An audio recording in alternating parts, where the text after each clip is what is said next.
Hey everyone, welcome to this Masterclass Explainer. Look, I know you've been grinding and studying hard, but today we're taking all those raw facts from Chapter 12 and turning them into a cohesive story. We're going to prep you to absolutely crush your comprehensive final exam. Think of this as your ultimate guided study session. We're not just memorizing vocabulary here, we're figuring out how the justice system actually breathes and operates in the real world. All right, let's do a quick flyby of our syllabus today. We're looking at the big picture, pretrial services and diversion, probation and intermediate sanctions, comparing probation and parole, the stark reality of reentry, and wrapping it all up with a final concept review. Basically, we're tracking the whole life cycle of community supervision, from before a trial even starts, all the way to the brutal challenges of coming back home. So let's jump right in. Section 1, the big picture, beyond the prison walls. We are totally shifting gears from Chapter 11. That chapter was all about mass incarceration, right? Brick-and-mortar facilities. But Chapter 12 asks a much more practical question. How do we supervise people out in the community? Because, let's face it, we literally and financially just cannot lock everybody up forever. Now, if you want a guaranteed essay topic, write this down. It's all about this central tension. How in the world do we balance accountability with freedom? The system is constantly playing this tug-of-war.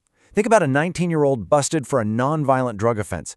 Does throwing them into a max security facility hold them accountable? Or does it just, harden them into a much more serious offender? Every single time a judge or a parole board makes a call, they are weighing public safety against the underlying issues like addiction or poverty that actually caused the crime. And the contrast is night and day. Chapter 11 leaned incredibly hard into incapacitation, just entirely removing folks from society. But Chapter 12? That's the release valve. It uses community supervision to relieve prison overcrowding. If we only use the incapacitation model, our prison system would absolutely collapse. Community corrections give us a way to maintain public safety without the astronomical human and financial costs of total confinement. Okay, moving to Section 2, pretrial services and diversion. We're looking at how the system intercepts people before the formal court stuff even kicks off. So, pretrial release. This is huge. It allows defendants to keep their jobs and stay with their kids, instead of rotting in a detention center just because they can't scrounge up the bail money. This hits right at the core of our justice system, the presumption of innocence. You haven't been convicted yet. If two people commit the exact same crime, but one has a fat bank account and the other is broke, pretrial release programs try to make sure the poor defendant doesn't lose their entire livelihood while just waiting for their day in court. Now, here's a term you absolutely must know for the exam: net widening. It's super fascinating, but also really ironic.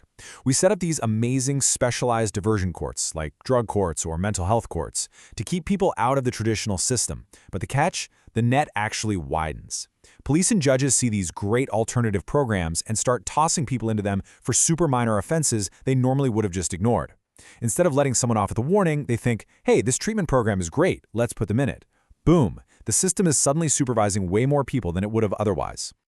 All right, moving on to Section 3, probation and intermediate sanctions. What happens when someone is formally convicted but actually dodges a prison cell?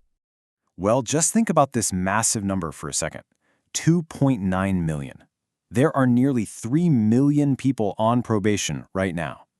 It is, by a landslide, the most common criminal sentence in the United States.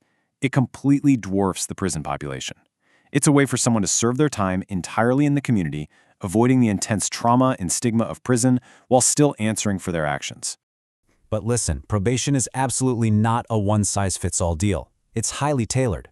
A judge might look at a case and say, okay, standard supervised probation is fine. Just check in once a month. But if the offender is a flight risk or battling severe addiction, they might get intensive probation with super strict monitoring.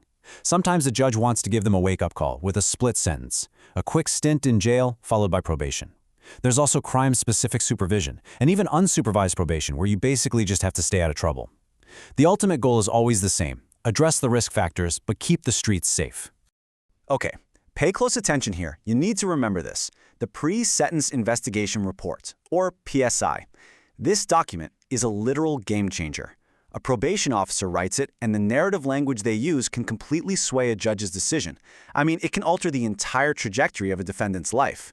The PSI looks at the whole person, their criminal past, their personal background, their criminogenic needs, and makes a formal sentencing recommendation. It is the ultimate tool for trying to achieve actual, individualized justice. But what happens if standard probation is just too weak, but a full-blown prison sentence is overkill?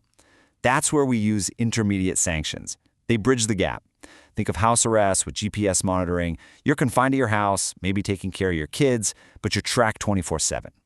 Day reporting centers are a step up, requiring daily check-ins and classes.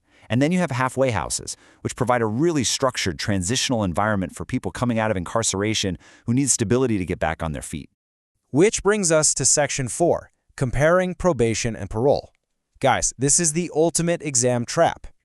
I'm telling you, professors love to test this because students always mix them up.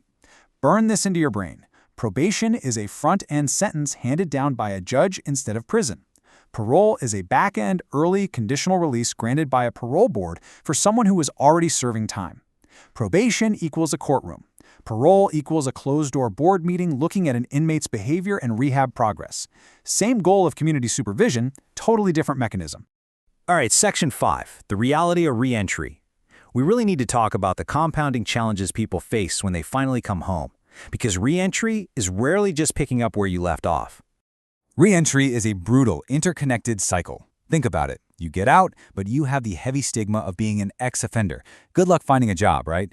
Well, no job means you can't afford housing. Now you're facing a severe housing shortage. Living on the streets makes managing an untreated drug addiction basically impossible. And without healthcare access, forget about getting proper treatment. It is a literal domino effect of survival barriers that pushes people right back into the system. And that impacts all of our public safety. And it gets worse. Because in the 90s, legislation like the Personal Responsibility and Work Opportunity Act slapped strict legal limits on social services for people with convictions. So not only are they dealing with immense personal burdens, but the actual legal safety net is just yanked out from under them. They are returning to our communities with absolutely zero support. It completely undermines rehabilitation and practically guarantees higher recidivism rates. All right, home stretch. Section 6, Final Exam Concept Review. It's time to consolidate those mental notes. If you only study one thing tonight, make sure you've got these core concepts locked down cold. You need to understand diversion and the accidental trap of net widening, know the 5 types of probation and why a judge uses them. Respect the immense power of that PSI report. Do not, under any circumstances, mix up probation and parole. And finally, understand the re-entry crisis holistically. Every single one of these concepts represents the system desperately trying to balance rehabilitation, accountability, and public safety. So I'll leave you with this, and I'd bet good money it's going to be an essay prompt. Based on the interconnected barriers of addiction, stigma, and legal restrictions, why is successful reentry so difficult? When you sit down for that exam, bring all of this together. Show your professor that you understand how a lack of healthcare, the stigma of a record, and systemic legal barriers create a nearly unbreakable cycle. Remember, reducing recidivism isn't just about helping the offender. It is absolutely crucial for protecting our communities as a whole. You guys have got this. Study hard, see the big picture, and go crush that exam.